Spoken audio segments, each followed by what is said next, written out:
आमंत्रित करता हूं KEN राघवन जी को। राघवन जी आए और अपने उद्बोधन से हम लोग सब लोगों को जो है इनलाइटन करें। आदरणीय राघवन जी। श्री सुरभ्यै नमः। सर्वकामदुधे देवी सर्वतीर्थेभिषेचिनी पावने सुरभि श्रेष्ठे देवी तुभ्यं नमस्तुते। लक्ष्मीर्या लोकपालानां धेनुरूपेण संस्थिता घृतं वहति यज्ञार्थ मम पापं व्यपोहतु। श्री सुरभ्यै नमः। आज के इस कार्यक्रम में उपस्थित वरिष्ठ अधिकारी माननीय शंकरलाल जी, माननीय गुणवंत कोठारी जी, आदरणीय राधेश्याम शर्मा श्री गुरु जी, यहाँ उपस्थित सभी वरिष्ठ कार्यकर्ता, डॉक्टर्स, सभी प्रकार के डॉक्टर्स, आयुर्वेदिक हो, एलोपैथिक हो, और छात्र बहनों और बहनों, आज के कार्यक्रम में दो पार्ट में विषय रखने के लिए मुझे आग्रह किया गया।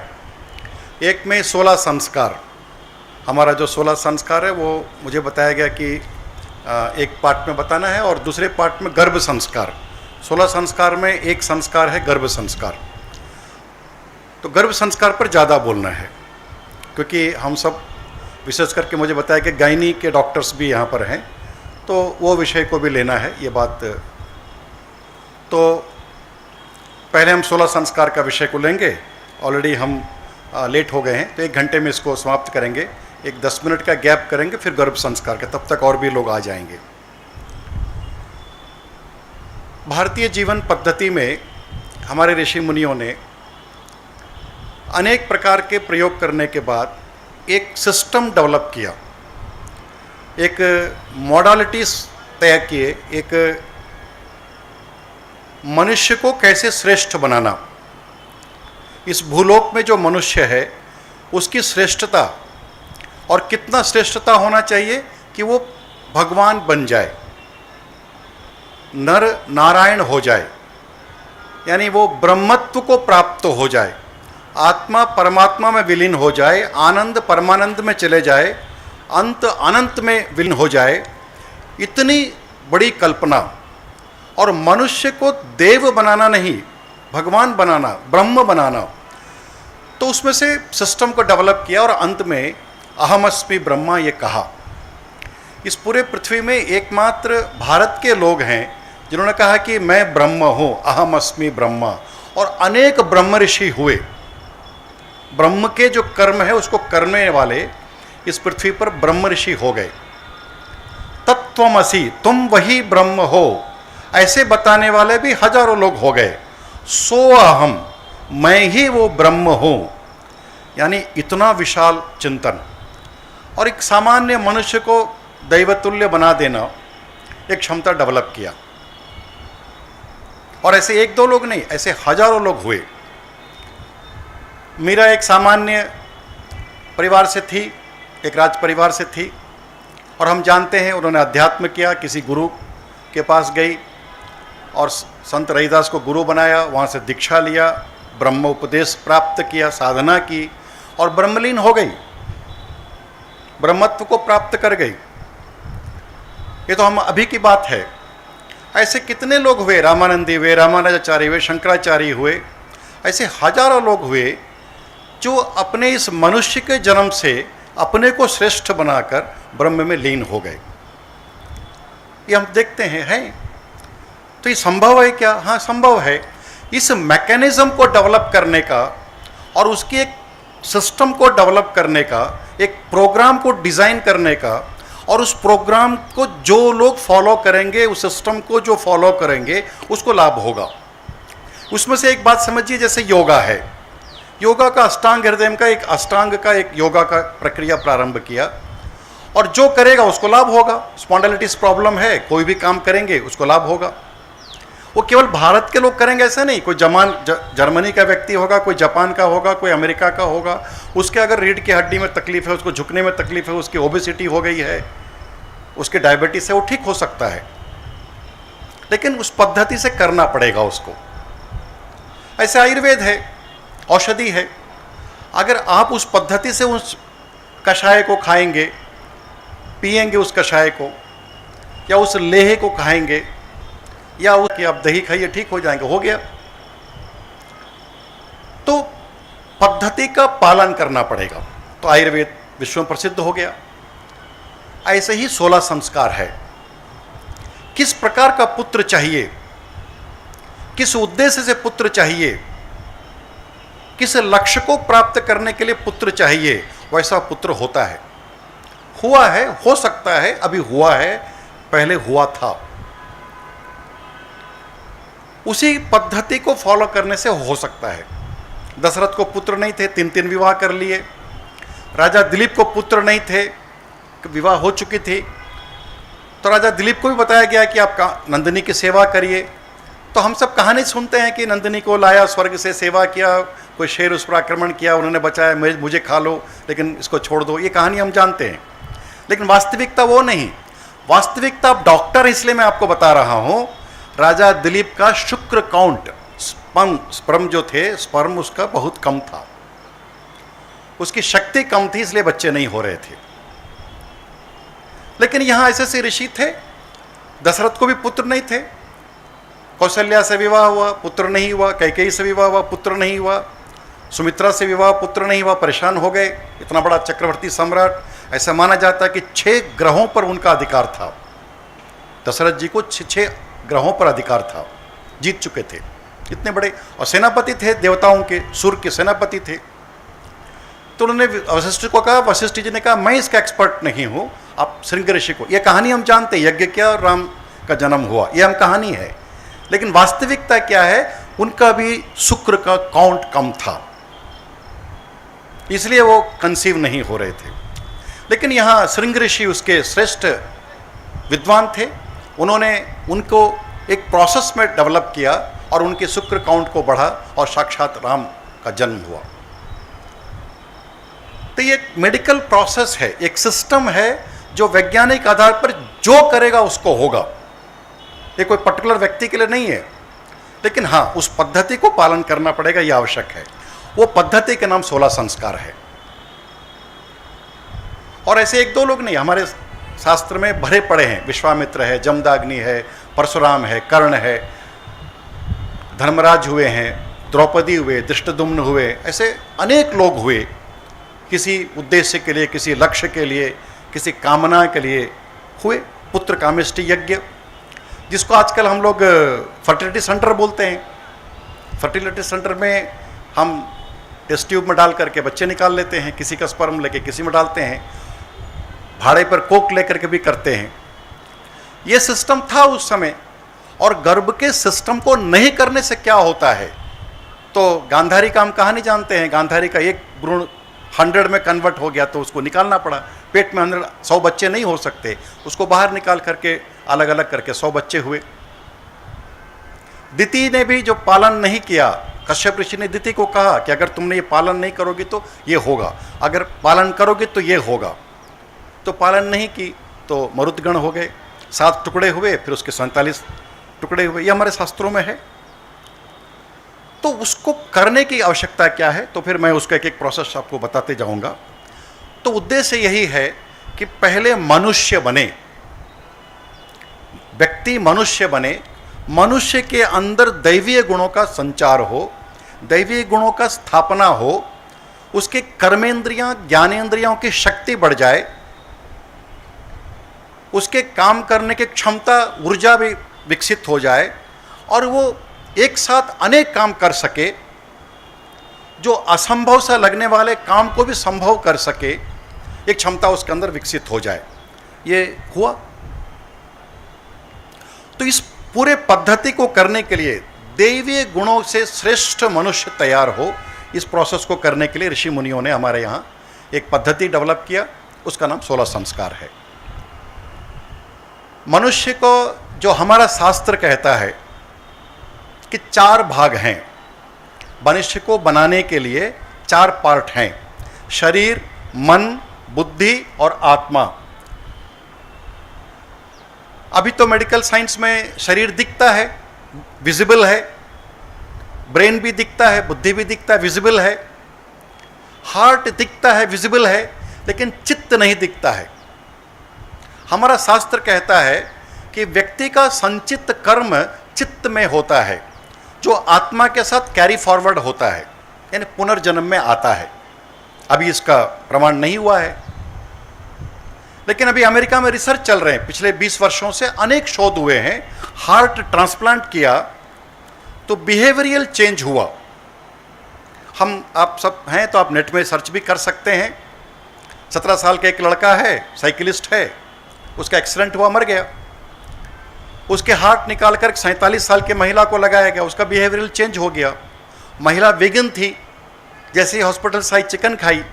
25 साल से उसने शाकाहार के लिए प्रचार प्रसार किया, लेकिन चिकन खाई क्योंकि वो लड़का को चिकन पसंद था। ये स्वभ्रांत महिला थी, लेकिन टी शर्ट पहनने लगी क्योंकि लड़का टी शर्ट पहनता था। वो भी साइकिल खरीदी क्योंकि लड़का साइकिल चलाता था। एक कार में जाती थी, कार छोड़ दी। ऐसे एक दो नहीं, ऐसे सैकड़ों घटनाएं वहाँ पर है। एक पुरुष को हार्ट, दूसरे एक पुरुष का जो मृत्यु हो गई, उसने बंदूक से गोली मारा, मृत्यु हो गई उसकी। उसकी पत्नी ने उसका हार्ट दूसरे को डोनेट किया। जिसको हार्ट लगा वो मिलने आया, धन्यवाद देने आया उस महिला को कि आपके जीवन मिला है, लेकिन वो मंत्रमुग्ध हो गया, महिला भी मंत्रमुग्ध हो गई। दोनों भोजन पर डेट पर गए और विवाह कर लिए और 18 वर्ष विवाह में रहे। और 18 वर्ष के बाद ठीक उसी प्रकार से 18 वर्ष पहले जो विवाह में जैसे वो मरा था पति, बंदूक लेकर के स्वयं, बिल्कुल उसी स्टाइल में वैसे ही बंदूक लगाकर मर के आत्महत्या किया। यानी उस हार्ट का उम्र 18 साल था। चाहे विवाह के 18 साल इस लड़की के साथ रहे, चाहे शरीर बदल गया, हार्ट वही है, विवाह इसके साथ हुआ, 18 साल में मर गया। वो जो लड़का 17 साल की उम्र में मरा था, ये महिला जिसका हार्ट बदला गया 18 साल की उम्र में मर गई। यानी उसका हार्ट का लाइफ 18 साल ही था।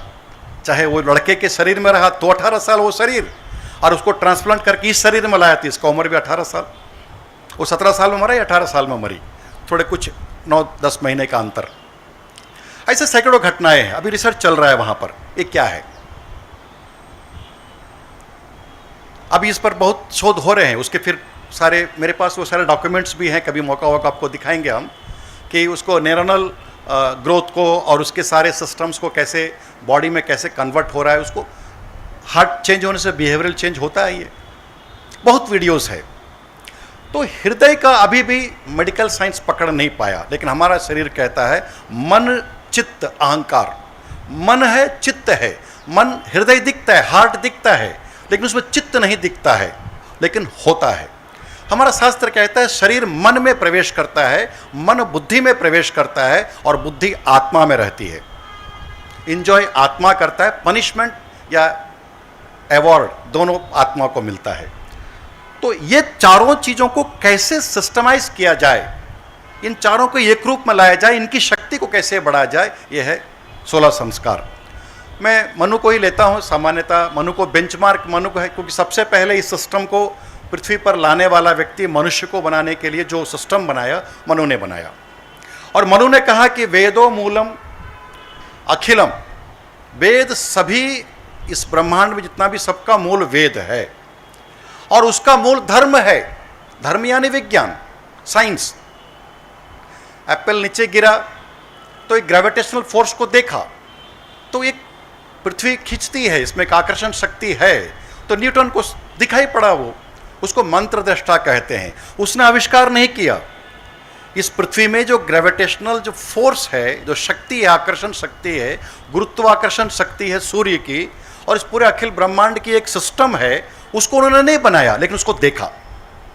तो हमारे ऋषियों ने देखा, इसलिए ऋषि मंत्र दृष्टा हुए। मंत्र के सिस्टम को बताया, आविष्कार नहीं किया। इसलिए कहा गया वेद के मंत्र भगवान के बनाए हुए हैं। यानी इस पृथ्वी की जो घूम रही है, इसको मनुष्य ने नहीं घुमाया। न्यूटन से पहले भी ये पृथ्वी था, और आकर्षण शक्ति पहले भी था। एप्पल नीचे गिरा, समझ में आया उनको, एप्पल पहले भी गिरता था न्यूटन से पहले। तो हमारे वेदों में भी जो ऋषि मुनि हैं, उन्होंने इस ब्रह्म के शक्ति को, पद्धति को जाना, समझा, और उसको लागू किया, इसलिए मनु उसमें से प्रथम व्यक्ति है। मनु को छोड़ेंगे तो भारतीयता खत्म हो जाएगी, और हमारे साथ यही किया जा रहा है।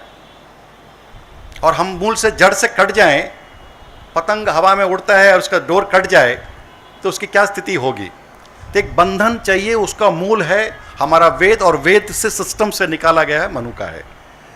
मनु कहते हैं जन्म तो सभी लोगों का, जब बच्चा जन्म लेता है कुछ नहीं पता है उसको, कर्म से वो द्विज बनता है, उसका दूसरा जन्म कर्म से होता है। माँ केवल पिता का परिचय कराती है, भाई बहन परिवारों का परिचय कराती है, पिता समाज का परिचय कराता है, पिता गुरु का परिचय कराता है, और गुरु ब्रह्म का परिचय कराते हैं, भगवान का परिचय कराते हैं। तो ये जो बच्चे का भगवान को परिचय होने में जो 3-4 स्टेप हैं, माँ है, मातृ देवो भव, पितृ देवो भव, आचार्य देवो भव, ये जो प्रोसेस आगे बढ़ता है वो संस्कार है।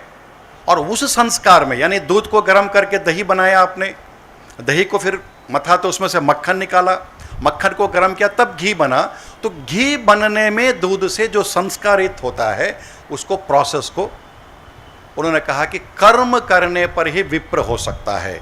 स्कंद पुराण में और भी बहुत है, मैं केवल 2 मंत्र यहां डाला हूं। जन्मना जायते शूद्रः संस्कारात् द्विज उच्यते, और उसमें उन्होंने कहा कि वेद पढ़ने से कोई भी बड़ा नहीं बन जाता, वेद पढ़ने से विप्र हो सकता है, लेकिन ब्रह्म को जानने वाला ब्राह्मण होता है। और हमारे वेदों में 22-23 महिलाएं हैं जिन्होंने मंत्र की दृष्टा हुई है, आविष्कार करता हुई है, उनके ऋचाएं हैं, उनके सूक्त हैं वेदों में, चारों वेदों में है। और इस देश में गोत्र महिलाओं के माध्यम से चला है, 6-7 गोत्र हैं। इसलिए हमारे यहाँ शास्त्र में यह नहीं है कि महिला नहीं कर सकती है, और हमारे शास्त्र में इक्वल कहा है, अर्धांगिनी, समान अधिकार दिया है। 51% भी नहीं, 49% भी नहीं, 50.1% भी नहीं, 49.9% भी नहीं, 50% दिया है, इक्वल दिया है। ये समझने की बात है। तो इसलिए ये जो प्रोसेस है ये सबके लिए है, कॉमन है, कोई नया इसके लिए नहीं है। और इसके वेदों के जो मंत्र है उसको लेकर के, एक डिज़ाइन को लेकर के अनेक ऋषियों ने आवश्यकता के अनुसार, परिस्थिति के अनुसार, लोगों की क्षमता के अनुसार उसको इम्प्लीमेंटेशन किया है और फिर उस लोगों को उपलब्ध कराया है। तो इसको इस पद्धति से आप समझिए कि एक कार का आविष्कार हुआ, कार के इंजन का आविष्कार किया, फोर्ड ने किया होगा, किसी और ने किया होगा, कोई इंजन का आविष्कार, एक व्यक्ति होता है। तो वेद में मंत्रों को समझकर किसी एक ऋषि ने उसका आविष्कार किया, लेकिन उस कार के उस मंत्र को लेकर के आवश्यकता के अनुसार, परिस्थिति के अनुसार, लोगों की क्षमता के अनुसार अलग अलग प्रकार के कार बनाए गए। 2 लाख का भी कार है, 2 करोड़ का भी कार है, बीच में सब प्रकार के denomination, all kind of denomination. आपके जेब में कितना ताकत है उतना प्रकार का कार है आपके पास। ये करने वाले आचार्य हुए, जो सूत्र करता हुए, जिसको स्रोत सूत्र कहते हैं या स्मार्त सूत्र कहते हैं। ये स्रोत मतलब श्रुति से चला हुआ जो सूत्र है, और जो स्मार्त है वो स्मृति से चला हुआ है। हमारे यहाँ दोनों चले हुए, जैसे अभी आपके यहाँ पराशर सूत्र चलता है, शुक्ल यजुर्वेद, ये स्मृति का है। आपस्तंभ जो जिसका मैं हूँ वो स्रोत कर्म का है, तो वो श्रुति से चला हुआ है, यानी वेद से निकला हुआ है। लेकिन मूल सब अखिलम मूलम धर्मम, वेद ही सभी धर्म का मूल है। तो इसलिए मनु ने इसको कहा है। और इसके सारण हमारा ये, इसमें भी 4 प्रकार के हैं, धर्म सूत्र हैं, गृह सूत्र हैं और सल्ब सूत्र हैं। लेकिन इसमें जो गृह सूत्र है ये 16 संस्कार का प्रोसेस है। और मनु ने कहा सभी मनुष्य के लिए, ये ब्राह्मण के लिए नहीं है अकेले, ये क्षत्रिय के लिए नहीं है, वैश्य के लिए नहीं, सभी मनुष्य के लिए, इस भूलोक में जो लोग हैं उनके लिए ये उन्होंने डिजाइन किया है। इसमें कोई पार्शलिटी नहीं है। वो मंत्र डाला है मैंने मनुस्मृति का, और यही बात आपस्तंभ कहते हैं, यही बात अश्वालयन कहते हैं, यही बात पराशर कहते हैं, यही बात बोधायन कहते हैं। सारे जो 40-45, अभी लगभग 42-43 सूत्र उपलब्ध है, लेकिन 200 से ज़्यादा ऋषियों ने इसको बनाया, डिज़ाइन बनाया।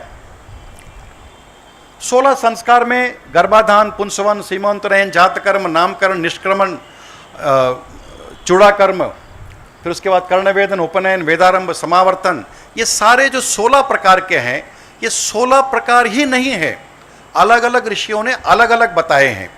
अलग अलग ऋषियों का मतलब है, जैसे आपस्तंभ ऋषि 22-23 बताया है, बोधायन ने 18 बताए हैं, वेदव्यास ने तो 44 बताए हैं, किसी किसी का 48 भी है।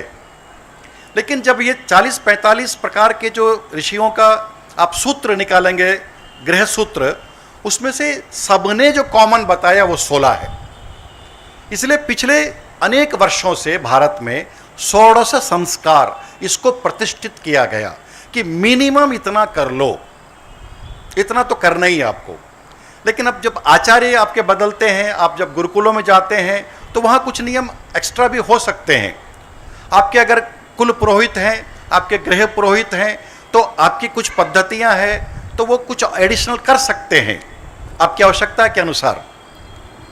आपके कार में बैक मिरर भी है, आपके कार में साइड मिरर भी है, लेकिन आजकल फॉर्च्यूनर कार में फ्रंट मिरर भी आता है कि सामने का टायर के सामने कोई कुत्ता बिल्ली तो नहीं बैठा है, एक मिरर वहाँ भी लगा लीजिए आप। लेकिन बेसिक में यही है कि बैक मिरर, रियर मिरर हो, चाहे 2 साइड मिरर, एनफ है। लेकिन आप एक्स्ट्रा लगाना चाहें तो आप 4 ठो और टायर में लगा लीजिए, सब टायर में ठीक है कि नहीं, कहीं चूहा तो नहीं घुस गया, देख लीजिए आप। वैल्यू एडेड है। अभी वो बस में, एयरपोर्ट में बस है, थोड़ा ऊंचा उड़ जाता है, थोड़ा नीचे हो जाता है, महिलाओं को चढ़ने में दिक्कत होती है, तो 6 इंच नीचे हो जाता है, तो एक्स्ट्रा पैसा देंगे तो एक्स्ट्रा उठना नीचे का वो जैक लगा देगा, खोल देगा, बटन दबा देगा, हो जाएगा हाइड्रोलिक सिस्टम से। तो ऐसे ऋषियों ने परिस्थिति के अनुसार, क्षमता के अनुसार, आवश्यकता के अनुसार, लोगों की उपयोगिता के अनुसार अलग अलग बनाए हैं। लेकिन सब में कॉमन है, स्टीयरिंग चाहिए कार में। तो आविष्कार जिसने कार किया, उसको डिजाइन बनाया फैक्ट्रियों में अलग अलग प्रकार से, ये हमारे सूत्रकर्ता आचार्य ऋषि हुए। फिर उसको लेकर के उसको बनाना, रिपेयरिंग करना, पार्ट्स चेंज करना, ये करने वाले जो मैकेनिकल इंजीनियर्स हैं, उनको फिर तैयार किया गया। जो आचार्य हैं, आज पढ़ाते हैं, गुरुकुलों में पढ़ाते हैं, बच्चे तैयार करते हैं, एक पद्धति से लाते हैं। ऐसे आचार्य उन सिस्टमों को, वो कार को रिपेयर करना भी जानते हैं, कार को चलाना भी जानते हैं। और जो कार बनाता है, जो इंजीनियर, वो बनाता भी है, रिपेयर भी करता है, चलाता भी है। और जिसने आविष्कार किया वो तो चारों काम करता है। और चौथे नंबर पर ड्राइवर होते हैं, जो ड्राइविंग करता है, उसको कार चलाना मालूम है, कार के उपयोगिता पूरा मालूम है, कहाँ टायर में हवा भरना है, कहाँ टैंक में तेल भरना है, कौन सा हेडलाइट रात को जलाना है, कौन से ब्लिंकरिंग करना है, कौन से डीपर चलाना है, स्टीयरिंग को कैसे घुमाना है, ब्रेक कब लगाना है, ये ड्राइवर को मालूम है। लेकिन ड्राइवर जरूरी नहीं कि मैकेनिक होगा, लेकिन मैकेनिक ड्राइवर पक्का होगा। और हम सब जो बैठे हैं, हम उपभोक्ता हैं, हमने कार खरीद लिया, हमको कार चलाना नहीं आता, हमने ड्राइवर रख लिया, जहाँ चाहिए ड्राइवर हमको घुमाता है। हमको रिपेयर करना नहीं आता है, हम गैरेज में लेके गए, रिपेयर हो गया हमारा। हमको कार का जैसा चाहिए वैसा कार हम खरीदते हैं। पॉकेट में हमारा 2 लाख है तो नैनो कार खरीद लिया, 2 करोड़ है तो BMW खरीद लिया, बीच के सारे डिनोमिनेशन जो जैसे क्षमता वैसे कर लिया। तो ये जो प्रोसेस 16 संस्कारों में से, जो डिजाइन में से होता है, ये 4 प्रकार के लोग, विशेष करके जो ड्राइवर है, ये आप सबको चाहिए।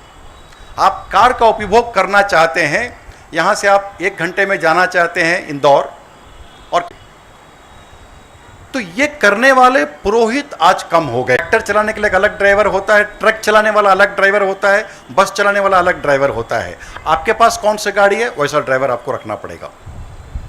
वो ड्राइवर की कमी हो गई, यानी वो कर्मकांड करने वाले पुरोहित कम हो गए। फिर इनको ट्रेनिंग देने वाले, मैकेनिक बनाने वाले फैक्ट्रियां कम हो गई, प्रोडक्शन करने वाले फैक्ट्री आचार्य कम हो गए। हमें उसको फिर से समझने की, करने की जरूरत है। गर्भाधान संस्कार का अगला सत्र में लूंगा, पूरा डिटेल्स समझाऊंगा। ये सारे काम को 12 महीने में 85% 12 महीने में होता है। यानी एक व्यक्ति का जो निर्माण, शरीर मन बुद्धि का जो निर्माण है, 85% वो जो 12 महीना है, 9 महीना गर्भ में, 3 महीना पहले, 12 महीना में होता है। और वो 12 महीने में 85% सॉफ्टवेयर हार्डवेयर बन जाता है, वो है गर्भाधान। और उसके बाद में पुंसवन है।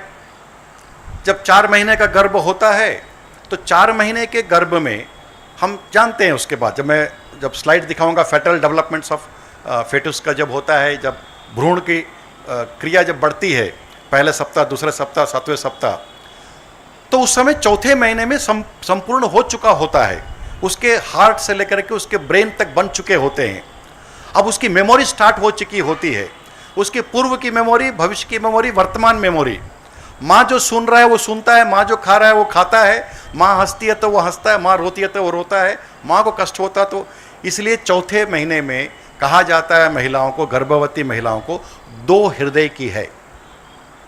अब 2 हृदय है उसका, इसलिए बैठाकर एक प्रोसेस होता है, उसमें एक पद्धति है, पंडित जी कराते हैं, वो करने की जरूरत है। और केवल उस गर्भवती महिला के लिए नहीं है, उसके परिवार के सभी लोगों के लिए, उसके पति हैं, उसके सास ससुर हैं, माता पिता हैं, उसके भाई बहन हैं, चाचा चाची, मामा मामी है, उन सबको बैठाकर बताया जाता है आज के बाद ये अकेली नहीं है, ये 2 हृदय वाली है। और हृदय में संचित कर्म है, सोच है, उसका हार्ट बीट हो रहा है, वो सांस ले रहा है, उसके कान सुन रहे हैं, उसके आंख भले बंद हो लेकिन वो देख रहा है, वो समझ रहा है। और बाहर निकलेगा तो फिर पिता अगर अपनी माँ का अगर अच्छी सेवा करती है मेरी माँ का, तो पिता की वो सेवा करेगा। अगर माँ को वो तंग करता है तो बाहर निकलकर पिता का भी हिसाब किताब चुकाएगा। आज घटनाएं हो रही है। ये बताया जाता है कि अब ये बच्चे का जिम्मेदारी आप सब लोगों का है, इसलिए इस महिला का खान पान बदल जाएगा, क्वालिटी क्वांटिटी बदल जाएगा। अब इसका खान पान बदलना पड़ेगा, क्योंकि इसकी क्वालिटी बदलनी पड़ेगी, क्वांटिटी बदलनी पड़ेगी, एक्स्ट्रा फीड देना पड़ेगा। अकेले का नहीं है, वो भी खा रहा है। तो ये पुंसवन का है, इसमें और लंबा डिटेल्स है, मैं इसको ज़्यादा नहीं जाऊंगा। पुंसवन के मंत्र भी मैंने दिया है। मनु का ही कोट क्या है, अपस्तंभ का है, अश्वालयन का है, परास्कर का है। परास्कर का मैं बनाया नहीं, लेकिन यहाँ सभी आप लोगों का परास्कर ही होगा ज़्यादातर। 8वें महीने में सीमांतोनयन होता है। सीमांतोनयन ये सभी लोगों ने कहा, सभी आचार्य ने, 42 के 42 आचार्यों ने कहा कि ये करना जरूरी है। क्यों? 7वें महीने में गर्भ में आत्मा का प्रवेश होता है। 8वें महीने तक ब्रेन कंप्लीट हो चुका होता है, सॉफ्टवेयर की बन चुकी होती है। परफेक्शन आने में थोड़ा और समय लगता है, बट 85% ब्रेन 8वें महीने में बन जाता है। यानी अब बच्चे का जो हार्डवेयर है, सॉफ्टवेयर है, दोनों बन चुका। उसके हार्ट बन चुके हैं, उसके लंग्स बन चुके हैं, उसकी किडनी बन चुकी है, वो पेशाब कर सकता है, वो सांस ले सकता है, वो चूस सकता है मुंह से, इतनी सब उसकी होती है। अब उसकी हलचल होती है, वो रिएक्ट करता है। और 7वें महीने के बाद महिला को कहा जाता है 2 आत्मा। अभी वो 2 हृदय थी ना, 7वें महीने में 2 आत्मा हो गई। अब वो बच्चा, माँ अगर गलत चैनल बाहुबली सिनेमा देख रही है, अचानक बदल दी, तो 1 लात मारता है पेट में, बोलता चैनल बंद कर, फिर बाहुबली दिखा। तो क्या वो सोचता है, बात करती है माँ, बच्चा बात करता है, अरे लात मत मार, चुप रहो, तो शांत होता है। पिताजी हाथ लगाते हैं तो वो भी हाथ लगाता है बच्चा। आप में से पता नहीं कोई महसूस किए होंगे कि नहीं किए होंगे, वो रिएक्ट करता है अंदर से, क्योंकि अब वो सोचने लगा है। अब तक आत्मा जब तक प्रवेश नहीं किया था तो माँ के सब कुछ चलता था, उसका माँ के हृदय पर उसका हृदय था, माँ के अन्न पर उसका अन्न था, सब कुछ उसका था। लेकिन अब वो अन्न अभी भी उसका माँ का है, अभी भी माँ का सांस पर ही वो है, लेकिन आत्मा आने के बाद उसकी सोच, पूर्व जन्म के कर्म के सोच वो डेवलप हो जाती है। तो रिएक्ट करता है, रोता है, परेशान होता है, निकलना चाहता है, इसीलिए घूम जाता है। 7वें महीने के बाद बहुत डेलिकेट होता है। ये आप गायनी के डॉक्टर तो ज़्यादा जानती है, 7th मंथ में ये ज़्यादा होता है। कब होता है? जब आत्मा प्रवेश करती है। आत्मा 8वें महीने में भी आ सकती है, 7वें महीने में भी आ सकती है। आप बोलेंगे आत्मा अगर 7वें महीने में आ रही है तो फिर पहले महीने में दिल कैसे धड़क रहा था? तो शास्त्र कहता है सूक्ष्म रूप से आत्मा उसके जो सहस्त्रधार चक्र में है, आपने अगर सिस्टम को ठीक से किया तो पितृ के जो लोक में जो आत्माएं वो उतर सकती है, लेकिन आपने नहीं किया तो दूसरे आत्मा प्रवेश कर जाएगी, तो वो वहीं रह जाएगा। इसीलिए हमारे शास्त्र कहता है कि जो हमारे जो चक्र है, उस चक्र से अधिष्ठान से लेकर के हम सहस्त्रधार चक्र तक लाते हैं, तो ब्रह्मरंध्रम भिक्त्वा देहार बहिर्विनिर्गछन् भास्कर मंडलम, आप भास्कर मंडल से भी और जाकर के परमेष्टि मंडल में जाकर के आप विष्णु से विलीन हो सकते हैं, ब्रह्म में विलीन हो सकते हैं। ये क्षमता तब होती है जब वो आत्मा उतर जाए और उसका मोक्ष हो जाए, लेकिन होता नहीं है। इसलिए कहा जाता है कि जो गर्भिणी स्त्री 7वें महीने के बाद अब डेडिकेटेड रहे, दूसरा कोई आत्मा उसके अंदर प्रवेश ना कर जाए। और दुर्भाग्य से जिस दिन विवाह होता है उस दिन हम गर्भाधान नहीं करते, हनीमून मनाने जाते हैं जापान में, जर्मनी में, लंदन में, वहाँ की कोई आत्माएं घुस जाती है। बाद में बच्चा कहता है कि तुमने मेरे लिए क्या किया, मेरे को क्यों पैदा किया, क्वेश्चन करता है माँ बाप से बच्चा। अब वो आत्मा वहाँ की है, वहाँ का संस्कार है, उसको भारत का संस्कार तो है ही नहीं। तो सीमांतो नयन एक बहुत महत्वपूर्ण है, ये साइंटिफिक है, इसको केस को ऊपर उठाया जाता है, उसको निकाला जाता है, उसमें पीपल के जो ये होते हैं उसके रस को नाक में डाला जाता है, एक प्रोसेस है, ये साइंटिफिक है, ये करने की जरूरत है। जब बच्चा गर्भ से बाहर निकलता है, अभी इस पर आप चर्चा करेंगे, आप प्रश्न है तो रखिएगा, ये आप मानेंगे नहीं मानेंगे पता नहीं, लेकिन हमारा शास्त्र तो एक कहता है वैक्सीनेशन, बच्चे का वैक्सीनेशन जैसे ही माँ के पेट से निकलता है, तो तब तक वो सोचता है बच्चा, जब वो रहता है 8वें महीने में, वो अपने पूर्व जन्म को याद करता है कि मैं ऐसा किया, मैं वैसा किया, ऐसा गड़बड़ हुआ, वैसा गड़बड़ हुआ, अब मैं जब आऊँगा मैं ये नहीं करूँगा, वो नहीं करूँगा, ये सब करूँगा। वो वादा करता है, वो माँ से बात करता है, बताता है। और बच्चे और माँ का बड़ा जोरदार बात होता है। कोई बच्चे ने पानी गिरा दिया, आटा गिरा दिया, माँ उसको पीटती है, बच्चा भी माँ के साथ झगड़ा करता है, उसको खींचता है और दोनों झगड़ते हैं। तो पिताजी भी जाते तो वो बच्चा नहीं मानता है पिताजी को, माँ भी उसको ये नहीं करती है, दोनों में झगड़ा होता है। और झगड़ा इसलिए होता है कि माँ को डर होता है कि वो आटा गिर के, इसलिए चिंता नहीं है माँ को, वो पानी गिरा लिया इसलिए चिंता नहीं है, उसको चिंता है कि तुमको कुछ ना हो जाए, तुम्हारा कुछ गड़बड़ ना हो जाए, तुमको तकलीफ हो जाता, तुम पानी में गिर जाते, तुम्हारे ऊपर आटा गिर के तुम्हारा नुकसान हो जाता, ये माँ का कहना है। और बच्चा माँ को क्यों पीटता है, माँ मारती है तो बच्चा उसको पल्लू पकड़ के माँ के पीछे पीछे आता है, रोता है, माँ को थप्पड़ लगाने की कोशिश करता है। वो क्या करता है, बच्चा माँ को समझाने की कोशिश करता है, अब मैं बड़ा हो गया हूँ, मैं तुम्हारे घर में नहीं हूँ, बाहर हूँ, मैं अपने से खाता हूँ, मैं अपने से सब करता हूँ, मेरे को मालूम है पानी है, मेरे को मालूम है आटा है, यह बताने का कोशिश। अभी उसका मोल ही नहीं आया है, लेकिन वो दोनों माँ बेटा समझते हैं। कृष्ण ने भी जब दंतमंजन करा रही थी यशोदा, तो कृष्ण ने अपने मुंह में दिखाया, पूरे ब्रह्मांड को दिखाया यशोदा को, तो 2 लगाई थप्पड़ उसने, तो तू दुनिया दिखाएगा मेरे को, तो अभी बच्चा है, तुम बच्चा, चल दांत दिखा, दंत मंथन करती हूँ। लेकिन वही कृष्ण जब अर्जुन को दिखाया तो डर गया अर्जुन, विश्वरूप देख के डर गया। तो ये जो बच्चा जब निकलता है बाहर, तो जब नाभि कटने के पहले सोने के छोटे से बर्तन में एक एक बूंद, अभी कुछ आचार्य ने समान कहा है, कुछ आचार्य ने असमान कहा है, घी और मधु इसको लेना, और एक जो सोने का तिल्ली है उसमें से एक छोटा से जीभ में चटाना उसको, जैसे बच्चा गर्भ से बाहर आया नाल कटने के पहले, तो एक टॉक्सिक होता है, तो उसके पेट में जितनी भी टॉक्सिक होती है तो करता है, रोता जब है आप लगाइए तो उसको आश्वासन होता है कि पृथ्वी में अमृत है। पंचामृत में गाय का दूध, दही, घी, मधु और गुड़ को अमृत कहा है। तो मधु और घी ये अमृत है, इसकी उम्र बहुत लंबी है, लेकिन समान मात्रा मिलने से जहर भी बनता है, लेकिन हमारे अधिकांश शास्त्र में ये समान मात्रा बताया है। तो थोड़ा से एक छोटा से एक ड्रॉप का 10वां हिस्सा उसके जीभ में चटाया जाता है, सोने के इस पर। सोना भी लक्ष्मी है और ये दोनों अमृत भी लक्ष्मी का है, धनवंतरी लेकर आते हैं, तो उसको चटाया जाता है, तो उसके शरीर के उसको थूकता है वो, तो पेट के सारे निकल जाते हैं। अब तो गायनी के लोग हैं तो बच्चे को उल्टा लटका के पेट थपथपा के उसको निकाला जाता है। बाहर की सफाई तो होती है, अंदर की भी सफाई करते हैं, आप जानते हैं इसको। लेकिन ये वैक्सीनेशन है, उसका प्रोटेक्शन है, उसको आश्वासन है, उसको एक प्रकार का रिजॉल्व किया जाता है कि यस देयर इज नेक्टर, एक अमृत है बाहर में, तुम सुरक्षित रहोगे, तुमको सत्कर्म करने का तुमको एक आश्वासन है, तो बच्चा रुक जाता है, रोता नहीं है फिर। लेकिन बंद हो गया। आजकल पंडित जी लोग जब नामकरण करते हैं तो अंगूठी निकालते हैं, वो लगा के उसको जीभ में रखते हैं, केवल मधु लगा के रखते हैं, घी लगाते नहीं है, मधु लगा के रखते, हो गया। अभी सोचना पड़ेगा, अभी तो 90% तो सब हॉस्पिटल में जन्म हो रहे हैं और ये सारे प्रोसेस तो कोई मानते भी नहीं है। डिस्कशन कर सकते हैं हम इसके बारे में, बाद में रिसर्च करेंगे इसके ऊपर में।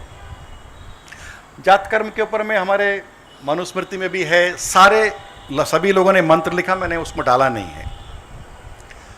11वां 12वां 13वां दिन, 10 दिन कम से कम, आफ्टर 10 days 11 12 13 कोई भी दिन मुहूर्त देख करके बच्चे का नामकरण करिए। अब ये बच्चा का अस्तित्व बन गया, इसका एक अपना एग्जिस्टेंस है, सो उसको एक नाम देने की जरूरत है। लेकिन वो नाम अगड़म बगड़म कुछ भी नहीं देना, उसकी एक पद्धति है, यही संस्कार है। आप उसका जो नाम रखेंगे वो नाम का धनी होना चाहिए। तो उसके भी शास्त्र के अनुसार, ज्योतिष के अनुसार उसका नाम रखने की प्रथा है। बहुत से विषय में समय नहीं लूँगा क्योंकि ये इसको जल्दी ख़त्म करना है और हम देर से शुरू किए हैं। नामकरण संस्कार भी 10वें 12वें दिन कर लेना चाहिए, लेकिन 2-3 दिन का छूट दिया है वैश्य को या क्षत्रियों को, चूँकि वो युद्ध में रहते हैं या कहीं व्यापार में कहीं दूर गए हुए होते, आने में समय लगता है, इसलिए उनको छूट है। लेकिन ब्राह्मणों को छूट नहीं है, 11वें दिन करना चाहिए। और नामकरण के बारे में मैंने आपस्तंभ सूत्र का दिया, अश्वालेन का भी गृह सूत्र का दिया है, उनका भी नाम बताया। निष्क्रमण, जिस प्रकार से 9 महीना गर्भ में बच्चा का देखभाल होता है, 4 महीना हमने उसको पुंसवन किया, अगले 4 महीना में बाद में हमने उसका सीमांतोन्नयन किया और गर्भ में निकलने के बाद 10वां दिन नामकरण किया, तो 4 महीना निष्क्रमण के लिए रखना चाहिए। अब ये बच्चा, इसके सब चीज़ बन तो गए लेकिन अभी परफेक्शन में नहीं आया है, ये 85% ही बना है। अभी इसका एक्सपांसन होना है, इसकी विशालता होनी है और इसको रियल शेप में आने की अभी और टाइम चाहिए। तो वो 4 महीना बहुत महत्वपूर्ण होता है। वो बाहर नहीं निकालना, उसको सैनिटाइजेशन पीरियड कहते हैं, शुद्धिकरण पीरियड कहते हैं। पक्षी का दोष होता है, बहुत से जानवरों का दोष होता है, बहुत से कई प्रकार के लोग आते हैं, उनके संक्रमण का संभावना रहता है। तो उससे बचने की जरूरत है। उस बच्चे को उस घर के अंदर ही 4 महीना रखा जाए और प्रमुख लोग ही उसकी देखभाल करें, कोई भी आकर उसको गोदी में ना उठाए। मैं एक बार एक कार्यकर्ता के घर में गया तो बिल्ली के छोटे छोटे बच्चे मेरे शरीर पर आकर खेलने लगे। मेरे को लगा कि भाई ये क्या हो गया, बच्चे क्यों मेरे शरीर में इतना खेल रहे हैं। तो मैंने पूछा कार्यकर्ता को, तो उन्होंने कहा कि भाई आपके शरीर से मछली का गंध आ रहा है। तो मैं थोड़ा नाराज हुआ, मैं तो लहसुन प्याज भी नहीं खाता हूँ, ऐसे कैसे आप बोल रहे हो। वो तो जिम्मेदार कार्यकर्ता हमारे कार्यवाह हैं। तो फिर मैंने उनको पूछा कि आपको कैसे लगा। उन्होंने कहा कि स्टेशन में जब आपको लेने आया था, गाड़ी में बैठे थे तभी गंध आ रहा था। तो ध्यान में आया कि स्टेशन में जब मैं था तो जो ट्रेन में बैठने के लिए जो कोच लिखा था उसके नीचे बेंच में बैठा था, तो बाएं तरफ में एक 50 गज 40 गज के दूर के पास मछली के डब्बे सब रखे हुए थे। शायद किसी ट्रेन से उतरे होंगे या चढ़ने वाले होंगे। हम 50 गज दूर हैं उससे, 1 घंटा बैठे हैं वहाँ स्टेशन में, 8 घंटा ट्रेन में रहे हैं, लेकिन फिर भी मेरे शरीर में मछली का गंध आ गया। जबकि हम डब्बे के पास नहीं गए, उसके खोला नहीं, देखा नहीं, मछली को शरीर में रगड़ा नहीं, केवल 50 गज दूर में बैठा था और मेरा शरीर संक्रमित हो गया। मैं इन्फेक्टेड हूँ, ये बिल्ली के बच्चे ने बताया, मुझे मालूम नहीं। और हम स्मशान में जाते हैं, सिनेमा हॉल में जाते हैं, हॉस्पिटल में जाते हैं, कहाँ कहाँ जाते हैं, बसों में जाते हैं, ट्रेनों में जाते हैं, कितने प्रकार के लोग होते हैं, हम कितने संक्रमित होते हैं। उस बच्चे को 4 महीना बचाइए, उसकी सारी प्रोसेस है, पंडित जी बताते हैं, हम सुनते नहीं मंत्र। कोई लगता है कोई मंदिर में पूजा हो रहा है, स्वाहा स्वाहा हो रहा है, ये विज्ञान है, ये सैनिटाइजेशन पीरियड है। उस बच्चे को बचाने की जरूरत है। और इसमें सबसे ज़्यादा जो डूज एंड डोंट्स की जो प्रोसेस बताई जाती है, सास ससुर को बताई जाती है, माता पिता भाई बहनों को बताई जाती है, पति पत्नी को तो बताते ही हैं, लेकिन ज़्यादा उनको बताया जाता है। अभी खिलौना नहीं है, अभी खेलने के लिए थोड़ा और रुको, 6 महीना रुको, अभी तो बच्चे खेलने के लिए ले लेते हैं, अभी ये जीवित खिलौना नहीं है, अभी थोड़ा रुको, अभी तो 4 महीने निष्क्रमण। उसके बाद 6 महीने में अन्नप्राशन। अन्नप्राशन भी एक साइंटिफिक यह है। हमारा जो बच्चे होते हैं उनका जो संस्कृति है वो तो गाय है, लेकिन प्रकृति वो तो अन्न है, भूमि है, जल है। अब बच्चे को माँ का दूध, बच्चा भी धीरे धीरे 4 महीने में बड़ा हो गया, छोटा था तो कम क्वांटिटी का दूध चाहिए था, माँ के पास दूध पर्याप्त था, लेकिन जैसे जैसे उम्र बढ़ रही है माँ का दूध घट रहा है और इसका डिमांड ज़्यादा हो रहा है, तो उस समय अन्न की पूर्ति होती है। मुख्य रूप से चावल, दाल और घी ये ज़्यादा महत्व का है, और कहीं कहीं पर इसमें दूध और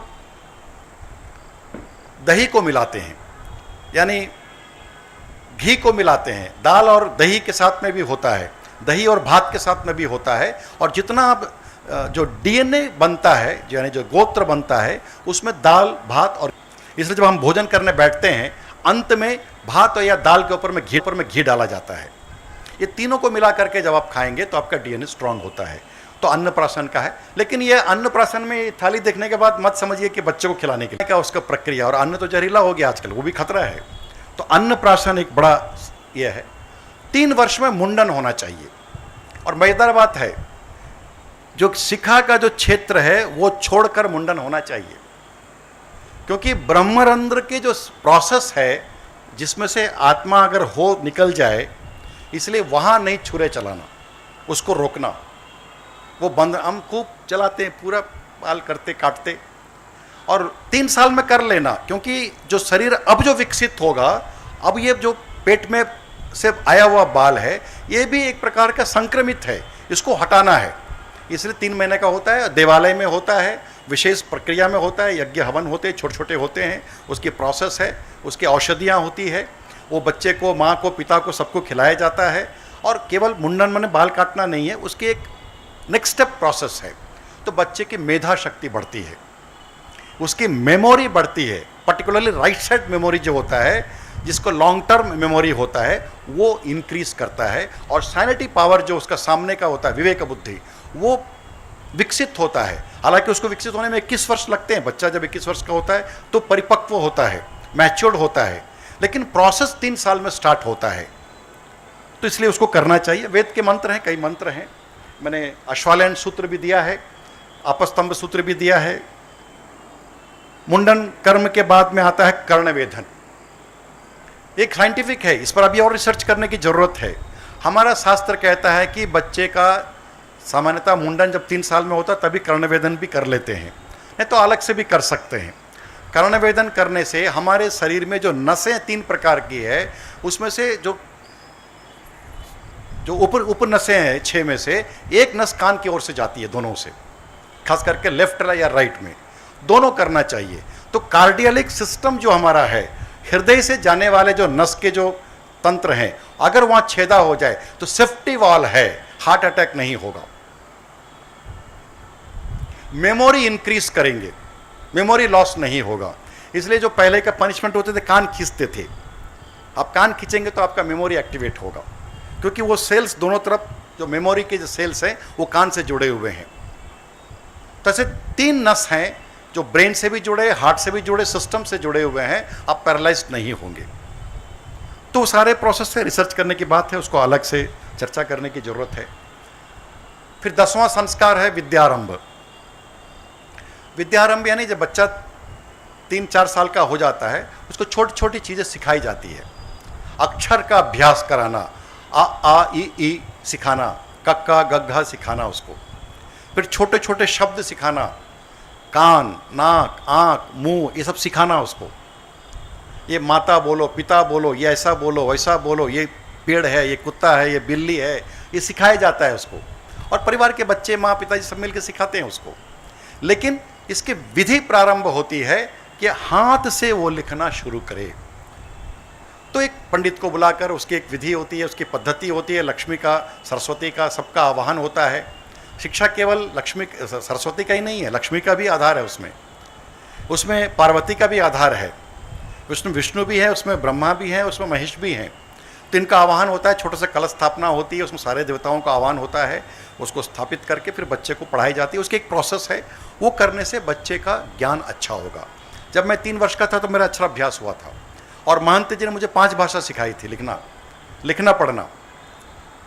तो मैं आज सीखता हूँ, बोलता हूँ। तो ये जो अक्षराभ्यास है ये घर में होता है, लेकिन अक्षराभ्यास करने से वेद पढ़ने का अधिकार नहीं होता है। वेद विद्वान आचार्यों के गुरुकुल में रहकर उनके पद्धति से ही पढ़ना है, नहीं तो अनर्थ हो जाएगा।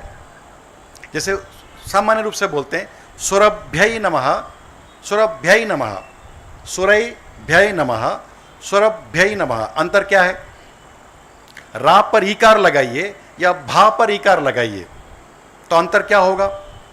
सुरै मतलब सुर यानी देवताओं को नमस्कार, श्री सुरभ्यै नमः यानी देवताओं को नमस्कार, श्री सुरभ्यै नमः यानी नंदिनी गाय सरस्वती सुरभि को नमस्कार है। तो ईकार इधर लगाएंगे तो देव हो जाएंगे, ईकार उधर लगाएंगे तो ये जो उच्चारण शब्द है ये जानकार लोगों के बीच में करना चाहिए, इसलिए वेद को समझना है तो प्रोसेस वहां पर है। इंद्र से शत्रु, इंद्र से शत्रु ये दो शब्द है, इंद्र से शत्रु, लेकिन इंद्र से शत्रु ऐसा बोला आपने तो इंद्र की शक्ति बढ़ जाएगी, और इंद्र शत्रु, इंद्र से शत्रु ऐसा आपने कहा, शत्रु पर जोर लगाया तो इंद्र के शत्रु की ताकत बढ़ जाएगी, और इंद्रस्य शत्रु यानी इंद्र की ताकत बढ़ जाएगी। आपने उच्चारण में किसके ऊपर दबाव डाला, इंद्र पर या शत्रु पर? यह हुआ।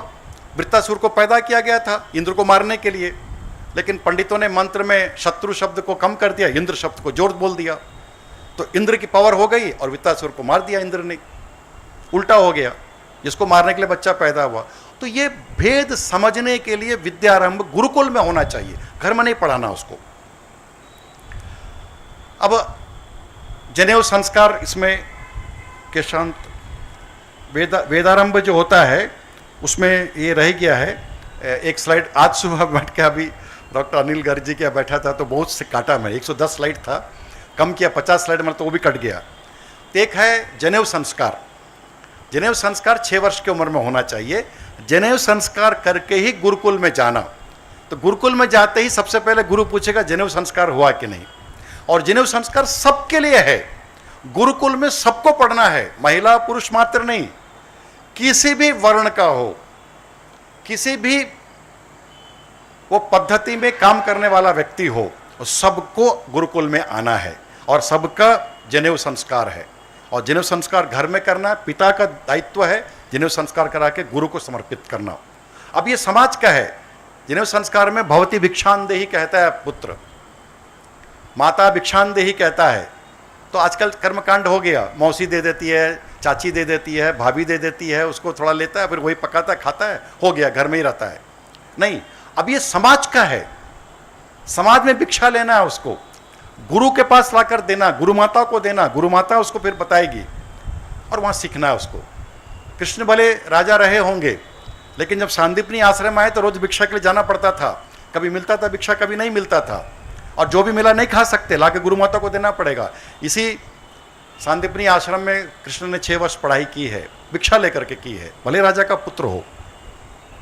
उसके बाद वेदारंभ होता है, वेदारंभ के बारे में मैंने आपको बताया। और उसके बाद केशांत होता है। 6 वर्ष का बच्चा जब आता है तो उस समय उसको दाढ़ी मूछ होता नहीं है, और सामान्य एक कपड़ा पहनता है, जैसे तैसे रहता है, चप्पल उप्पल होती नहीं है, छोटी वोटी रखता है, और ज़मीन पर सोता है, कुसा पर सोता है, सुबह उठता है, सब कुछ करता है, जैसे गुरुकुल की जो नियम पद्धति है उसको लागू करता है। अब वो जवान हो गया, 18 साल, 19 साल, 20 साल, 21 साल का हो गया, उसकी शिक्षा पूर्ण हो गई। गुरु ने जिस पिता से उस बच्चे को लिया और अपने गर्भ में धारण किया, वेद गर्भ में धारण किया और उसको संस्कारित किया, अब उसको वापस समाज को दे रहा है, उस पिता को सौंप रहा है कि तुम्हारा बेटा अब ब्रह्म को जानने वाला हो गया, ले जाओ। वो समाज में जब आता है वो बच्चा, तो उसको समाज में रहने लायक बनाकर भेजा जाता है। उसकी दाढ़ी वाड़ी से मूछ वूछ निकाल कर उसको तैयार कर, उसको अच्छे कुर्ते पैजामा बनाकर बढ़िया से सजा कर, तब जब उसके माता पिता लेने के लिए आज समावर्तन में आते हैं तो बेटे को देखकर, सुंदर देखकर खुश हो जाते हैं। आपको लगता होगा मेकअप आप ही करते हैं, लेडीज़ का मेकअप, जेंट्स का मेकअप, आजकल ट्यूब आता है ना कि वो ये लेडीज़ का क्यों लगा रहे हो, तो जेंट्स का है। ये लेडीज जेंट्स का ट्यूब का ये जो संस्कार हमारे बहुत हजारों सालों से है। हल्दी पुरुष को ज़्यादा नहीं लगाना, महिला को ज़्यादा लगाना है। चेहरे पर हल्दी ज़्यादा पुरुष को नहीं लगाना है, महिला को लगाना है। इसलिए जो क्रीम बनती है उसमें पुरुषों का क्रीम में हल्दी कम होता है, क्योंकि दाढ़ी मूंछ गड़बड़ हो जाएगा, और महिला को नहीं चाहिए, इससे ज़्यादा लगाओ। तो ये हमारे यहाँ बहुत पहले से है। तो बच्चे को उस समय सुगंधित जल से स्नान कराया जाता है, उसके केस बनाए जाते हैं, समाज में रहने लग तैयार करके भेजा जाता है। तो ये सभी आचार्यों ने इसके शांत के बारे में कहा है। समावर्तन सर्टिफिकेट, जब तक आचार्य सर्टिफाई नहीं करता है, साइन करके उसको देता नहीं है, तब तक उसका एजुकेशन पूर्ण नहीं होता है। तो समावर्तन बहुत जरूरी है। और ये नॉलेज ट्रांसफर डे होता है। आप कितना भी सीख लिए, लेकिन जिस दिन गुरु ने आपको नॉलेज ट्रांसफर किया वो ज़्यादा महत्वपूर्ण है। हम कोई चीज़ जान गए, इसके अधिकारी नहीं होते, जब वो ट्रांसफर करते हैं तब उसके अधिकारी होते हैं। मैं कल बताया था, आज मैं फिर बता रहा हूँ। माननीय शंकरलाल जी भाई साहब यहाँ बैठे हैं। हम 5 साल 6 साल लगातार घूमे। भाई साहब बहुत अच्छे जानकार हैं औषधियों के, घरेलू औषधियों के। वो बताते थे, मैं लिखता था, बोर्ड में भी लिखता था, पीपीटी बनाता था, वो बताते थे, मैं भी करता था, मदद करता था, साथ में घूमते थे हम। एक दिन अचानक उनको जयपुर जाना पड़ा। उन्होंने कहा कि आप ये विषय ले लो, ये हम अमृत धारा आप बनाना सिखा दो। मैंने कहा नहीं, मैं कैसे सिखाऊंगा, आप जानते हो, बनाओ। मैंने कहा नहीं भाई साहब, आपका विषय मैं बताता हूँ, मेरे कहाँ ये विषय है, क्योंकि बनाया भी है, भाई साहब ने जगह जगह बनाए भी थे, और मैं ही उसको मदद भी किया बनाने में। लेकिन मैं जानता हूँ, नोइंग है, डूइंग नहीं है, क्योंकि नॉलेज ट्रांसफ़र नहीं हुआ है। ये अंतर समझना है हम सबको। हमारे शिक्षा पद्धति में, विदेश की शिक्षा पद्धति में ये अंतर है। वह नॉलेज परचेस्ड है, या नॉलेज परचेस्ड नहीं है। 12 वर्ष तक श्वेतकेतु पढ़ के आ चुका था। पिताजी नाराज हो गए, पत्र लिखा गुरु को, ये क्या है, जानता नहीं है, वापस भेजा, जंगल भेज दिया 10 साल के लिए। जीवक की पढ़ाई पूर्ण हो गई थी, उसने कहा मैं घर जाना चाहता हूं। सुश्रुत ने कहा कि ऐसे एक औषधि ढूंढ के लाओ, जिसके ऐसे एक पौधे का कोई एक चीज लेकर के आओ, जड़ है, पत्ता है, कुछ भी जिसमें औषधि गुण नहीं है। 10 वर्ष तक लौट कर नहीं आया। तो जाकर उसको लेकर आए, कहा कि तुमको मिलेगा नहीं। तो गुरुदेव फिर कैसे होगा, तो तब उसको कहा कि तू ये आसन संभाल, मेरे बाद तू यहाँ के अधिष्ठाता बन। तो सुश्रुत के चीज को उन्होंने जीवक चरक के उसको उन्होंने कुलपति बना वहाँ पर बनारस में, और उन्होंने उनको ट्रीटमेंट किया। जब मलेरिया हो गई थी बुद्ध को, तो उसका ट्रीटमेंट किया वहाँ पर उन्होंने। तो ये जो समावर्तन है, ये नॉलेज ट्रांसफर डे है। ये गुरु की इच्छा पर निर्भर करता है। गुरु कुछ भी मांग सकते हैं। तो ऐसे हमारे शास्त्रों में बहुत वर्णन है उसके बारे में। तो समावर्तन के बाद में विवाह संस्कार। अब पढ़ाई पूर्ण हो गई। हमारे पढ़ाई में उनके पढ़ाई में अंतर है। विदेशी में, वेस्टर्न में पैसा कमाना सिखाते हैं, हमारा पढ़ाई में मोक्ष प्राप्त करना सिखाते हैं, आत्मा को लिबरेट करना सिखाते हैं। हमारा एजुकेशन उनके एजुकेशन में ये बेसिक अंतर है। धर्म, अर्थ, काम, मोक्ष, ये 4 पुरुषार्थ करना सिखाते हैं। धन कमाओ, लेकिन लैंड ऑफ द लॉ के अनुसार होना चाहिए। जिस प्रांत में, जिस जगह पर आप हो, वहाँ के नियम के अनुसार आप धन कमाओ। धर्म के आधार पर धन कमाओ, और जो धन कमाया, जितना कमाया उतने पर ही अपनी कामनाओं की, अपनी इच्छाओं की पूर्ति करो। एक कामनाएं, इच्छाएं, ये सांसारिक आवश्यकताएं पूर्ति करो, लेकिन ये तुम्हारा लक्ष्य नहीं है। लक्ष्य इस आत्मा को परमात्मा में मिलाना, इस आत्मा को ब्रह्म में मिलाना, अहमस्मि ब्रह्मा होना, ये आवश्यक है। तो बच्चा आता है, फिर उसका विवाह होता है। 21 वर्ष में उसके विवेक बुद्धि जागृत होती है, साइनेटी पावर उसका मैच्योर्ड होता है, तब वो डूज एंड डोंट समझता है, तब उसका विवाह होना चाहिए। तो सामान्यतः 21 आफ्टर 21 ईयर्स, लड़का लड़की दोनों के लिए हमारा शास्त्र कहता है आफ्टर 21 ईयर्स। इस पर डिबेट आप करना चाहे तो हम बाद में बात भी कर सकते हैं। और 25 साल के अंदर हो जाना चाहिए, आफ्टर 21 बिफोर 25, इसके अंदर में विवाह होना चाहिए, लड़का लड़की दोनों का। और जब विवाह होता है तो विवाह के 4 वर्णों के बारे में समान बताया है। किसी भी वर्ण का व्यक्ति हो, किसी प्रोफेशन का व्यक्ति हो, मांगल्यम तंतुदा, एक ही मंत्र है, विधि एक ही है। लोकाचार अलग अलग है, लोकाचार अलग है। राजस्थान में अगर विवाह हो रहा है तो उसका लोकाचार अलग है, उड़ीसा में विवाह हो रहा है तो उसका लोकाचार अलग है। लेकिन वही मंत्र कश्मीर में होगा, वही मंत्र तमिलनाडु में होगा, वही असम में होगा, वही गुजरात में होगा। उस वैदिक मंत्र का उच्चारण नहीं बदलता है। 8 प्रकार के विवाह हमारे यहाँ शास्त्र में बताया गया है। 8 प्रकार के विवाह के बारे में आप जानते हैं। ब्रह्म विवाह सबसे अच्छा माना गया, स्वयंवर माना गया है। लड़की की इच्छा के अनुसार, जो वर है उसकी आवश्यकता के अनुसार, उसकी इच्छा मतलब कैसा पति चाहिए वो सोचती है, यानी उसको उस प्रकार की आवश्यकता है, वैसा अगर उसको पति मिलता है उसको श्रेष्ठ माना गया है। तो हमारे शास्त्र में से बहुत हैं। स्वयंवर पहले स्वयंवर ही होता था, महाभारत काल के बाद थोड़ी गड़बड़ होना शुरू हो गया। दूसरा दैव विवाह है। बेटी की इच्छा नहीं होती है, बेटी कहती है पिताजी आप देख लो, माँ आप देख लो। तो पिताजी और माँ की जिम्मेदारी होती है कि इसकी क्या क्या चिंताएं हैं, इसकी क्या क्या आवश्यकताएं हैं, इसके क्या क्या रिक्वायरमेंट्स है, इसको किस प्रकार के प्रोटेक्शंस चाहिए, उस प्रकार के व्यक्ति को ढूंढकर विवाह होता है। तो एक एक का मंत्र मैंने डाला है, एक एक समय है इसमें। दैव विवाह के बारे में बताया। पितृ यज्ञ होता है, एक बड़ा विशाल यज्ञ होता है और उस यज्ञ के आधार पर और दोनों लड़का लड़की के माता पिता सब मिलकर सब गुणों का मिलान कर उसका विवाह करते हैं। आर्ष विवाह आजकल चल रहा है, आर्ष विवाह ज़्यादा चलता है, लेन देन करके लड़का वाले पैसे दे के लड़की ले ले, लड़की वाले पैसा दे के लड़का को ले ले, खरीद ले। आजकल खरीदा बिक्री हो रहा है, तो ये आर्ष विवाह है। प्रजापति विवाह भी लगभग उसी प्रकार का है। इसमें ज़बरदस्ती होता है, लड़का की इच्छा हो लड़की की इच्छा हो चाहे नहीं हो, लेकिन पैसा का लेन देन है, बड़ा घर है, बेटी तुम जाएगी तो बड़ा घर है, अच्छा खाओ पी रहोगी। लेकिन वहाँ उल्टा होता है, मैंने तो डिमांड किया था वो कार का, तुम्हारे पिता ने ये कार दिया, मैंने तो डिमांड किया था वैसा नेकलेस का, तुम्हारे पिता ने तो ये नेकलेस दिया। तो वहाँ गड़बड़ होती है उसमें लेन देन में। आसुर विवाह को बहुत खराब माना गया है, ये अच्छा नहीं है आसुर विवाह। ये किसी भी जाति वाले को, किसी भी पैसे वाले को कैसा भी कर लेना शादी, इंटरकास्ट मैरिज, इंटर प्रोसेस, ये तकलीफ है, जानिए इसको। क्योंकि विवाह केवल सेक्स नहीं है, केवल दो रिक्वायरमेंट या सिंगल रिक्वायरमेंट नहीं है कि लड़का होना चाहिए लड़की होना चाहिए विवाह हो गया, नहीं है। लड़के के गुण क्या है, लड़की के गुण क्या है, उसके वात पित्त कब क्या है, इसके वात पित्त कब क्या है, इसके त्रिगुण क्या है, इसका सत रज तम क्या है, इसका सत रज तम क्या है, इसके पंच महाकोश क्या है, इसके पंच महाकोश क्या है, इसके पंच महाभूत में प्रधान क्या है, इसके पंच महाभूत में प्रधान क्या है, इसके पंचवायु प्राणापान उदान निदान समान में क्या है, इसके पंचवायु में क्या है, वो मैचिंग नहीं होगा तो प्रॉब्लम आएगा। प्रॉब्लम इन दोनों को तो कम होगा, लेकिन होने वाले बच्चे को ज़्यादा होगा, इसलिए मैचिंग होता है। तो ये आसुर विवाह में ज़्यादा प्रॉब्लम होता है, इसलिए इसको आसुर कहा गया, यानी नेगेटिविटी कहा गया। अगर आपने संस्कार को नहीं माना तो विकृति आएगी। अगर प्रकृति को संस्कृति से जोड़ेंगे, संस्कार करेंगे तो संस्कृति बनेगी। अगर प्रकृति के साथ में छेड़छाड़ करेंगे तो विकृति बनेगी। तो संस्कृति होगी तो देव बनेंगे, विकृति होगी तो दानव बनेंगे, इसलिए असुर कहा है उसको। और गंधर्व विवाह खूब चल रहा है, खूब चल रहा है।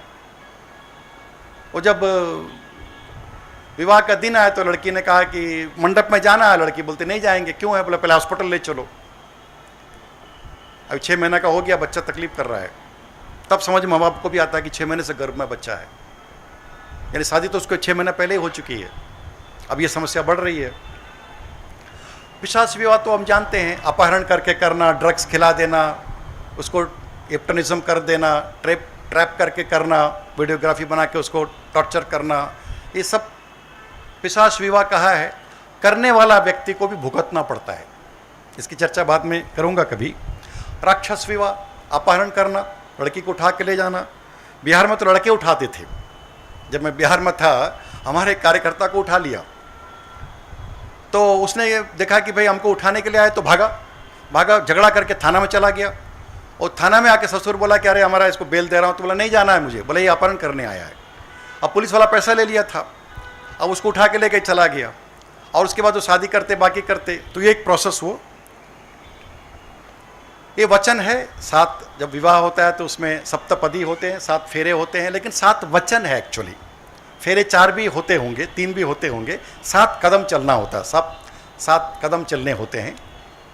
और 7 कदम जब चलता है तो लड़की पीछे रहती है। अब तक जो विवाह के समय होता है लड़की दाहिने बैठती है, और वो कहती है, ये बहुत महत्वपूर्ण मंत्र है, आप कभी तीर्थ यात्रा में जाओ तो अपने साथ, या कहीं भी आप ऐसे जगह जाते हैं धार्मिक स्थान पर, मंदिर जाते हैं, कहीं जाते हैं, पूजा पाठ करते हैं, तो अकेले नहीं जाना, मुझे साथ में लेके जाना।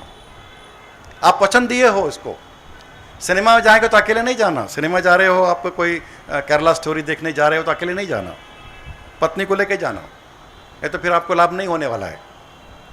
तो ये नियम है, ये उसने मांगती है और बोलती है अगर आपने ये वादा पूरा करोगे तो मैं वाम में आऊँगी, वामांगी बनूंगी। फिर इसमें से और भी मैंने दिया, जैसे मेरे माता पिता आपके माता पिता हैं वैसे मेरे माता पिता हैं। आज से मैं आपके माता पिता को अपनी माता पिता कहूँगी तो मेरे माता पिता को आपको अपनी माता पिता मानना पड़ेगा। अगर आप वचन देते हो तो मैं विवाह करूँगी, ये वचन है। फिर उसमें तीनों अवस्था, अब चूंकि मैं सब कुछ छोड़ के आपके पास आ गई हूँ इसलिए मेरी युवा अवस्था, अभी तो युवा है, अभी तो सुंदर है, बढ़िया है, लेकिन जब मेरा प्रौढ़ अवस्था होगा, वृद्धावस्था होगा, उस समय छोड़ना नहीं, वृद्धावस्था में रखना। तलाक तलाक बोला और चल दिया, नहीं चलेगा। भारत में नहीं है ये। भारत में जीवन भर तीनों अवस्थाओं में ये वचन दिया आपने यज्ञ करते समय। मात्र सूर्य नहीं है वहाँ पर, मात्र अग्नि नहीं है, आपने जो कलश स्थापना किया समस्त देवताओं का आह्वान है, सारे लोकों का आह्वान है, सभी औषधियों का, सभी नदियों का, सभी पर्वतों का आह्वान है, उसमें जड़ चेतन का आह्वान है। उसके सामने आप समक्ष करके प्रतिज्ञा कर रहे हो, सारे परिवार के लोग वहाँ पर समर्थ हैं, आपको जीवन पर्यंत करना पड़ेगा। तो ऐसे मंत्र इसमें भी है।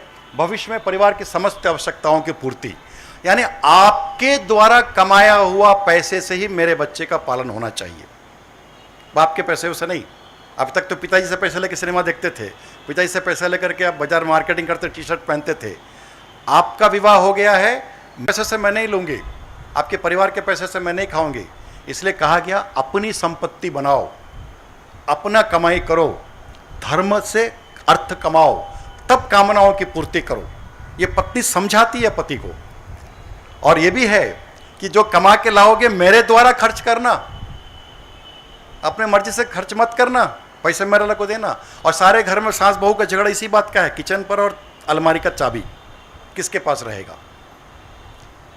जब चाबी का बंटवारा हो जाए, भाई किचन में चाबी तुम्हारा, तो प्रॉब्लम सॉल्व। बेटा कमा के ला रहा है, माँ का हाथ में देगा क्या? अब तक तो माँ शादी के पहले तो माँ के हाथ में दे रहा था, अब पत्नी चाहेगी मेरे हाथ में दो। आपने वादा किया पत्नी को, लेकिन माँ को लगता है, तो ये झगड़ा होता है। तो ये समझने की बात है। और ये बहुत महत्वपूर्ण है। जब मैं घर पर हूँ, मेरे सहेली के साथ बैठे, तो मुझे अपमान नहीं करना, डांटना नहीं। आप कमरे में बुला के डांटना, लेकिन बहुत से पति होते हैं, क्या कर रही है तुम, जाओ चाय बनाओ, ऐसा नहीं बोलना। और ठीक उल्टा है, पति भी, ये वचन मैंने निकाल दिया है, पति भी बोलता है जब मैं घर पर रहूं तब तुम श्रृंगार करना, जब मैं घर पर रहूं तब तुम सिनेमा देखने के लिए जाओ, तुम सहेली के घर जाओ, तुम कभी किसी को मिलो, लेकिन जब मैं घर पर नहीं हूं तो श्रृंगार नहीं करना, किसी बाहरी व्यक्ति को नहीं मिलना, मेरे मित्र को भी नहीं मिलना। जब मैं घर पर हूं तो मेरे मित्र को मिल सकती हो, बात कर सकती हो, मैं नहीं हूं तो नहीं मिलना। ये पति का भी है, मैं इसको नहीं डाला, इसको निकाल दिया, सभी छांट रहा था इसको। और 7वां वचन भी है, सब लंबा लंबा है। पंच महायज्ञ, एक छोटा सा, 5 मिनट में खत्म करूंगा इसको मैं। पंच महायज्ञ ये गृहस्थ आश्रम का सबसे महत्वपूर्ण है, यानी जो गृहस्थ है उसको हमारा शास्त्र सर्वश्रेष्ठ माना है। जो गृहस्थ आश्रम को ही सर्वश्रेष्ठ माना है, ब्रह्मचार्य को नहीं, वानप्रस्थ को नहीं, संन्यास को नहीं, गृहस्थ को सर्वश्रेष्ठ माना है, क्योंकि वो पंच महायज्ञ करता है। अब ये पंच महायज्ञ क्या है? ब्रह्म यज्ञ। प्रतिदिन 5 मिनट अपने घर में भगवान का ध्यान करो, पूजा करो, स्नान करने के बाद 5 मिनट ध्यान करिए, एक दीपक जलाइए, एक धूप जलाइए, जो मंत्र आप जानते हैं, जो भी आपका इष्ट देव है, 2 मिनट उसके लिए समय दीजिए। दूसरा है देव यज्ञ। देव यज्ञ यानी क्या? अगर सरस्वती पूजा है तो सरस्वती देव की, गणेश पूजा है तो गणेश की, अष्टमी है तो कृष्ण की, नवमी है तो राम की। तो ऐसे सारे देवताओं का जब जब दिन आता है तो मंदिर में जाकर पूजा करना। घर में करना ठीक है, मंदिर में करना, देवताओं की पूजा करना। पूजा करना मतलब खाली पूजा नहीं है, प्रसाद चढ़ाना, लोगों को भोजन कराना। और भूत यज्ञ, पहली रोटी गाय की और अंतिम रोटी बोलिए कुत्ते को देना है। बीच में हम भी खाते हैं, पक्षियां भी हैं, पेड़ पौधे भी हैं। तो पीपल के पेड़ में 1 लोटा जल, घर में आसपास में जितने पेड़ है 1 लोटा जल, तुलसी है तो 1 लोटा जल, पेड़ को भी पानी दीजिए, चींटियों को भी कुछ दाना दीजिए, मछलियों को भी कुछ अंडे, कुछ आटे का बनाकर डालिए, उसको खिलाइए, पक्षियों को खिलाइए। ये मनुष्य की जिम्मेदारी है कि संपूर्ण सृष्टि की रक्षा करे। जितना सामर्थ्य है उतना करिए। जितना सामर्थ्य है आपका उतना करिए। और उससे भी बढ़कर कहा है अतिथि यज्ञ, कम से कम एक व्यक्ति जिसको आप नहीं जानते हैं उसको भोजन कराइए। तभी समाज में जो काम करने वाले, समाज के लिए काम करने वाले लोग, मेरे जैसे लोग, भाई साहब के जैसे लोग, पिछले 55 साल से भाई साहब लोग प्रचारक हैं, समाज में घूम रहे हैं, समाज के लिए कर रहे हैं, अपने लिए कभी कुछ सोचा नहीं। ऐसे लोग जीवित तब रहेंगे, समाज के लिए सोचेंगे, करेंगे, उनकी चिंता आप करें। तो ऐसे किसी अतिथि को करना, ये 5 लगातार करना। जो क्षमता आपकी है, जो आपके पकड़ में है, जो आप कर सकते हो उतना करिए, लेकिन 5 एक करिए। अंत में वानप्रस्थ, ये बहुत महत्वपूर्ण है। अब बेटा बड़ा हो गया, उसको हैंड ओवर करो काम। बहू बड़ी हो गई, किचन दे दो उसको, चाबी दे दो उसको, मत रखो अपने पास खोस के।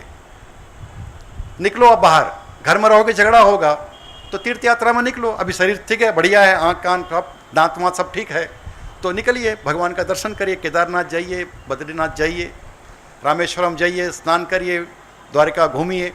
2 साल के बाद जब आप आएंगे तो पोता बड़ा हो चुका होगा, कहानी सुनाइए पोते को, वो भी सुनेगा, उसको क्या समझ में आएगा पता नहीं, लेकिन कहानी सुनेगा वो।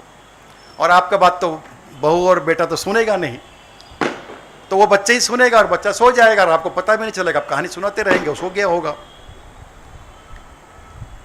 तो ये 2 वर्ष में बच्चे ने संभाला कि नहीं संभाला, संभाल लिया तो अच्छी बात है, नहीं तो मदद करो उसको। ये है एक्चुअल वानप्रस्थ। और सन्यास, वानप्रस्थ का मतलब केवल घर छोड़ के जाना नहीं है। अब घर की जिम्मेदारी से ज़्यादा जिम्मेदारी संभालो, समाज की जिम्मेदारी, गांव की जिम्मेदारी, दूसरों के कष्ट के लिए मदद करना। उसके बच्चे का विवाह नहीं हो रहा है, उसके परिवार में कोई कष्ट है, उसके घर में कोई झगड़े हैं, उसको सलटाने में अपना मदद, अपनी योग्यता, अपनी क्षमताओं का प्रयोग करना, समाज की शांति के लिए, समाज के सुख दुख में अपने क्षमताओं को लगाना, अपने सामर्थ्य को लगाना, यह है वानप्रस्थ। और 75 साल हो गया, आंख नहीं दिखता है, दांत कड़कता है, कान में सुनाई नहीं पड़ता, ऐ करते हैं, तो आप बंद करिए सब। और जो भी मिला पकड़ के उसको 1857 से शुरू मत करिए, मैं भी 30 साल पहले ऐसा था, 40 साल पहले ऐसा था, वो कहानी मत सुनाइए उसको। अब धीरे धीरे अपनी आवश्यकताओं को कम करिए, अपनी बाकी चीज़ों को कम करिए, दूसरों को समझने की कोशिश करिए। अब अपनी आत्मा को लिबरेट करने का प्रयत्न करिए, यह है। और अंत्येष्टि है, शरीर आत्मा से निकल जाता है। आत्मा शरीर में आने के लिए 12 महीने लगते हैं। यानी बच्चे का जन्म होना है तो 9 महीना केवल गर्भ में नहीं रहता है, 3 महीना प्रोसेस पहले शुरू होता है। यानी जिस दिन विवाह होता है उसके 3 महीना पहले संबंध होते हैं, लड़का लड़की का संबंध होता है। तो लड़का भी सोचता है, लड़की भी सोचती है मेरा ये पति है, मेरा ये पत्नी है, और उसके अंदर भाव जागरण होते हैं। धीरे धीरे एक प्रोसेस शुरू होता है, उसके अनुसार उसके शरीर में, उसके खान पान में वो रस, वो एंजाइम्स, वो एक प्रकार से हार्मोन्स डेवलप होते हैं। फिर जब जिस दिन गर्भ संस्कार होता है उस दिन वो प्रोसेस स्टार्ट होता है, और अगला सत्र में स्लाइड में मैं बताऊंगा। तो फिर वो 9 महीने के बाद बच्चा निकलता है। तो जैसे 12 महीना आत्मा को शरीर से बाहर निकालने में लगा, वैसे ही शरीर से जो आत्मा निकल गया उसको वापस पितृलोक पहुंचाने में भी 12 महीना लगते हैं। इसलिए ये प्रोसेस भी, अंत्येष्टि भी 12 महीने का है।